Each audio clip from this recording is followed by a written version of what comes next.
এই যে আমার বর লেবু তুলছে, কমলা লেবু। এখন আমরা নুন দিয়ে কমলা লেবু খাবো, যা টক। কটা তুলছে? 3টে। তোলো, আসো।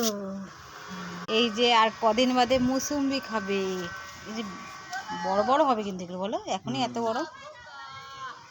এই যে কত আদা এনেছিল, 1 কেজি, সব শুকিয়ে গেছে, কিছু বেটে রেখেছি আর এই যে কিছু শুকাচ্ছি। পুঁইশাক গাছটা দেখুন ছাদে হয়েছে, এই নিচ থেকে এই যে কেমন লাগছে আমার গাছ। এই যে আমার বর কমলা লেবু ছুলছে, কি গন্ধ কিন্তু, বলো দারুণ। এই যে বিট নুন এনেছি, খাবে, রিয়াকশনটা দেখুন।